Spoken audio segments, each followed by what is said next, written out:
60 বছরে ভিটিভি 17 বছরে ডুবছে, বাঁচাও ভিটিভি শীর্ষক প্রেস ক্লাবে আলোচনা সভা। 22 ডিসেম্বর রবিবার সকাল 11টায় বাংলাদেশ সংস্কৃতি ও শিল্পী অধিকার সংরক্ষণ পরিষদ আয়োজিত আলোচনা সভায় বাংলাদেশ টেলিভিশনের অতীত ও বর্তমান অবস্থা তুলে ধরেন বক্তারা। সভায় আগামী 25 ডিসেম্বর বিটিভির 60 বছর পূর্তির প্রাক্কালে বর্তমান বিটিভিতে চরম অব্যবস্থাপনা ও কর্তৃপক্ষের স্বেচ্ছাচারিতা, দুর্নীতি, স্বজনপ্রীতি, অদক্ষতা, অনিয়ম তুলে ধরা হয়। সাহিত্য ও সংস্কৃতির বিকাশ বিনোদনের জন্য বিটিভির ছিল ব্যাপক ভূমিকা।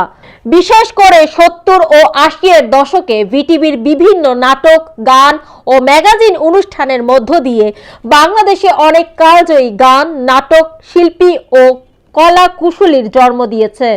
আজকের দিনে যারা বাংলাদেশের সাংস্কৃতিক অঙ্গনে নানাভাবে প্রতিষ্ঠিত, একসময় তাদের প্রাণের জায়গা ছিল বাংলাদেশ টেলিভিশন। কিন্তু বর্তমান অনুষ্ঠান নির্মাণের পেছনে প্রতি অর্থ বছরে খরচ হয় 60 থেকে 70 কোটি টাকা। সরকার প্রতি বছর বিটিভির পেছনে খরচ করে প্রায় 300 কোটি টাকা, যা জনগণের ট্যাক্সের টাকা। বিটিভিতে তালিকাভুক্ত কয়েক হাজার শিল্পী থাকলেও 2 থেকে 1 জন গুণী শিল্পী আমন্ত্রণ জানানো হয়। আবার দুর্নীতিবাজদের মুখ চেনা কিছু নিম্নমানের শিল্পীদের দিয়ে অনুষ্ঠান করানো হয়। বক্তারা বিটিভি সিন্ডিকেট প্রথা ভেঙে দিতে ও বিটিভি রক্ষায় প্রধান উপদেষ্টা ও তথ্য উপদেষ্টার সহযোগিতা কামনা করেন। সাংবাদিক সম্মেলনের আহ্বায়ক ছিলেন শেখ সাদি খান, 21 পদকপ্রাপ্ত সুরকার ও সঙ্গীত পরিচালক পলাশ কুমার সাউ, সদস্য সচিব বাদ্যযন্ত্র শিল্পী, ড্রামার, বিশেষ গ্রেড, বিটিভি, বাংলাদেশ সংস্কৃতি ও শিল্পী অধিকার সংরক্ষণ পরিষদ ও সম্মানিত সাংস্কৃতিক ব্যক্তিবর্গ।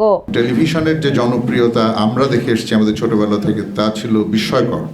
এমন হয়েছে কোনো কোনো অনুষ্ঠানের সময় আমরা দেখেছি রাস্তাঘাট খালি হয়ে গেছে, বাসায় আমরা বিটিভির সামনে বসে থেকেছি।